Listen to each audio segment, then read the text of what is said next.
Hi friends, నమస్తే. నేను మీ నాగేశ్వర్ దేవులపల్లి. మీరు చూస్తున్నారు మనసేవ తెలుగు యూట్యూబ్ ఛానల్.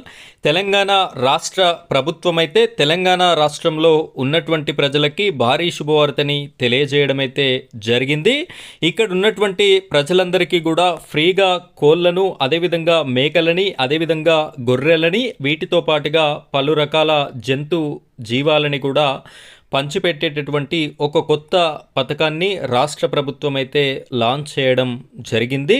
ఈ పథకంలో భాగంగా అసలు ఎవరికి ఇస్తారు, ఎవరు అర్హులు, ఏమేం డాక్యుమెంట్స్ ఉండాలి, ఏ విధంగా అప్లికేషన్ చేసుకోవాలి అనేటటువంటి క్లారిటీ ఇన్ఫర్మేషన్ని నేను మీకు ఈ వీడియోలో అందించడం జరుగుతుంది. వీడియో చూస్తున్నటువంటి ప్రతి ఒక్కరు కూడా వీడియోని చివరి వరకు చూడండి.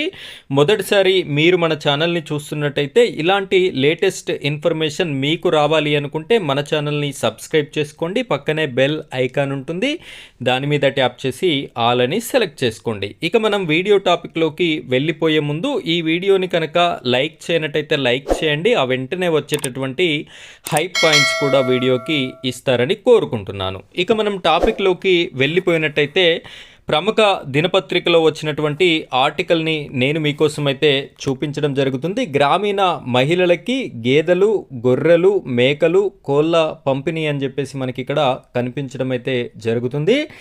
గ్రామీణ మహిళలకి జీవనోపాధి, ఆర్థిక సాధికారత కల్పించేందుకు రాష్ట్ర పేదరిక నిర్మూలన సంస్థ సెర్ప్ జూన్ 2 నుంచి కొత్త పథకాన్ని ప్రారంభించబోతుంది. అంటే మనకి ఇంకొక 20 రోజుల సమయం ఉంది.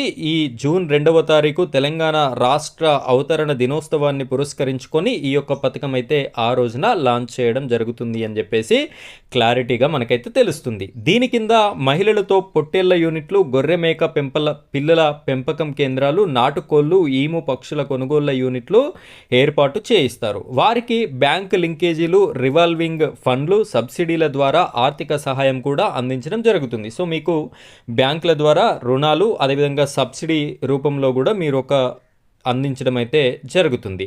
పథకానికి ఎంపికైన మహిళా సంఘాల లబ్ధిదారులకి పశు వైద్య వర్సిటీ శిక్షణ ఇస్తుంది. ఇక్కడ ఎవరైతే ఎంపిక అవుతారో మహిళా సంఘాలలో ఉన్నటువంటి మహిళలకు మాత్రమే అర్హులు, వారు మాత్రమే అప్లికేషన్ చేసుకోవచ్చు, వారికి మాత్రమే అవకాశం ఉంటుంది. ఆ విధంగా ఎంపికైనటువంటి అర్హులు ఎవరైతే ఉంటారో వారికి ఇక్కడ శిక్షణ అనేది కూడా ఇవ్వడం జరుగుతుంది. ఏ విధంగా ఈ యొక్క వీటిని పెంచాలి, ఏ విధంగా చూసుకోవాలి అనేటటువంటి శిక్షణ కూడా పశు వైద్య విశ్వవిద్యాలయంలో సెర్ప్ అవగాహన ఒప్పందం కూడా కుదుర్చుకున్నట్టుగా మనకి ఇక్కడ క్లియర్గా చెప్పడం జరుగుతుంది.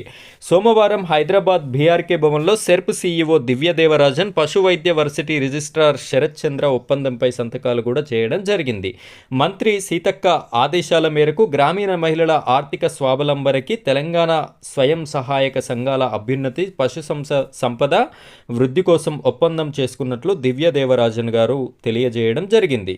సో వీడియో చూస్తున్నటువంటి మహిళా సోదరీమణులందరూ కూడా మీరు గనక ఈ వెలుగు గ్రూప్స్, స్వయం సహాయక సంఘాలు అని చెప్పేసి పిలుస్తాం కదా, అందులో ఉన్నట్టయితే వీటికి మీరు కూడా అర్హులుగానే ఉంటారు. కాబట్టి ప్రతి ఒక్కరు కూడా ఈ యొక్క ఇంకా ఇన్ఫర్మేషన్ కావాలంటే మన ఛానల్ని సబ్స్క్రైబ్ చేసి పెట్టుకోండి. మరింత ఇన్ఫర్మేషన్ మరొక వీడియోలో అందించడం జరుగుతుంది. ఫ్రెండ్స్, ఇది ఈరోజు టాపిక్. మరో టాపిక్తో మళ్ళీ కలుద్దాం. Thank you friends, thank you very much.